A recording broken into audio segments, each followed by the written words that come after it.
Attends les gars, écoutons Élysée. Yeah.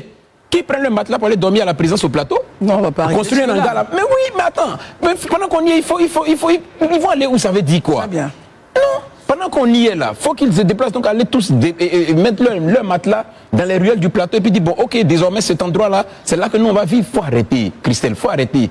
Voilà, on va pas toujours vraiment se mettre dans une position de misère et puis dire non. Ce pays-là, je pense qu'il a suffisamment de ressources. On a la possibilité de pouvoir faire mieux que ce qu'on a aujourd'hui si on décide de faire autrement. C'est une réalité. Donc, s'ils n'ont pas réussi dans l'agglomération d'Abidjan, ça ne veut pas dire qu'ils ne vont pas réussir à Mans. Voilà, s'ils n'ont pas réussi à Abidjan, ça ne veut pas dire qu'ils ne vont pas réussir à Mans. Donc on peut payer notre ticket de 9 000 ou bien 8 000 de cas là, et puis on rebouche chemin, on va à Mans, et puis là-bas on va se débrouiller, se reconstruire. C'est une réalité. Très bien, monsieur. Bah, Élysée, est-ce que tu sais que ce que tu dis là est grave? À travers tes dits, on peut constater alors que le but de la casse des maisons et autres là, c'est de pousser la population à quitter la ville d'Abidjan. Parce que quand tu dis si tu n'as pas réussi à Abidjan et que tu peux réussir à Mans, quelles conditions l'État met en place pour que celui qui est à Mans ne vienne pas forcément à Abidjan pour se chercher? Pour que celui qui est au nord, au centre, à l'ouest de la Côte d'Ivoire ne vienne pas forcément à Abidjan pour se chercher?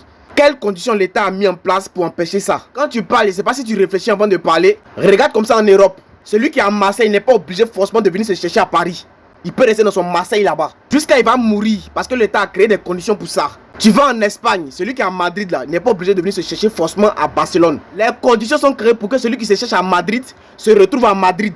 Celui qui se cherche à Barcelone se retrouve à Barcelone. Mais ici en Côte d'Ivoire, quelles conditions l'État met en place pour ça? Donc si tout est centré à Abidjan, ne sois pas étonné de voir celui qui est à Mans venir se chercher à Abidjan, celui qui est à Korogo venir se chercher à Abidjan, celui qui est à Zenoula venir se chercher à Abidjan, celui qui est à Bouaké venir se chercher à Abidjan, puisque aucune condition n'est créée pour empêcher ça. Donc quand tu parles Élysée, il faut réfléchir. Tu penses que quand tu fais ça, tu fais du mal à qui? Chacun aura son tour. Le fait même de défendre le gouvernement et le RHDP là, tu penses que tu seras épargné? Ça viendra vers toi, ne t'inquiète même pas même. Ça va venir vers toi. Voilà. Les gars, merci de partager la vidéo massivement et en ensemble.